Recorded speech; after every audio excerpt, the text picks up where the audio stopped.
Along with the Glenn Beck story, this is one of my favorite stories of the day. These hosts on the YouTube channel Creation Today are going to mock Pat Robertson for one of the few correct things that he's ever said in his life. And these guys are angry that Pat Robertson is not a young earth creationist who thinks the earth is 14 minutes old.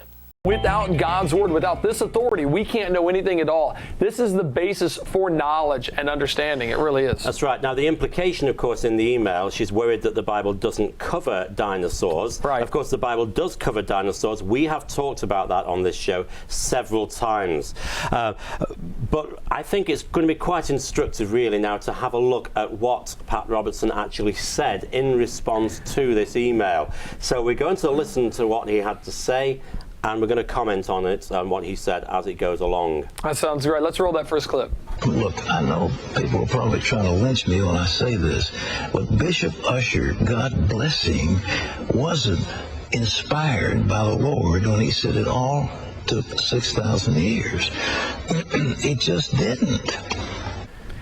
He's saying, I got to stop it right there, guys. He's saying it didn't take 6,000 years as far as the creation of the world. I think what he's saying is it's not 6,000 years old. Not it didn't take 6,000 years to form the world. That's the book he's talking about right there. We talked about Archbishop James Usher, by the way. Pat Robertson demoted him just to plain bishop. He was Archbishop James Usher, and he wrote this book. Now, do you assume then that Archbishop James Usher had no actual evidence for his proposition when he wrote such a big book? And, you know, people talk about this 6,000 years that Archbishop Usher came up with. Pat Robertson is claiming then that the 6,000 years comes from Usher's book, not from the Bible. The point is, where did Usher get his figure of 6,000 years? Of course, Usher was not inspired. Right. But where did he get his figure of 6,000 years? The answer is, if you go through this book, which even the atheist Stephen Jay Gould said was a work of magnificent scholarship, you will find that he takes those dates from the Bible.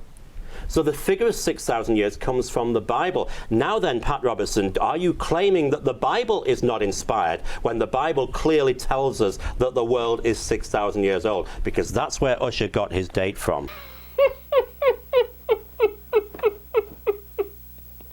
I love how they think that's convincing. They're like, hey, he wrote a big book. There's got to be something smart in there. Dude, by that logic, the Chronicles of Narnia need to have something smart. Mein Kampf, Harry Potter, all these. The God Delusion by Richard Dawkins. It's a big book. There's got to be something good in there, right? It's got to be true, right? And then my favorite is the, hello, Pat Robertson. Where do you think he got that number from? He got it by counting up all the stories in the Bible. You can't argue with that, dude. It's in the Bible. God, but the Christians are so goofy, man. They're so goofy. Because to them, that's game, set, match. It's over. Checkmate, right? No, you're saying he's not divinely inspired, but he said the earth is 6,000 years old because of the Bible. So he's got to be right. It's in the Bible. But how do you know it's true? How do you know the Bible's true? It's the Bible. Oh, God, man. Oh, it's so sad.